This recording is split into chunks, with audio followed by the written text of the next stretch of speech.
Hi. Hello. ഇന്നലെ വന്നോ? നീ എന്നിട്ട് വിളിച്ചില്ല? ഞാൻ സർപ്രൈസ് ആയിട്ട് വരാന്ന് പറയാൻ വിചാരിച്ചിരുന്ന 2 ദിവസം വന്നിക്കാന്നുള്ളൂ. നീ ഇവിടെ ഞാൻ ഉരാല്.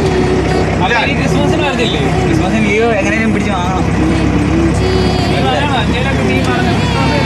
ക്രിസ്ത്യാനികൾക്ക് ക്രിസ്മസ് ഇല്ലാതെ അതെ അതെ.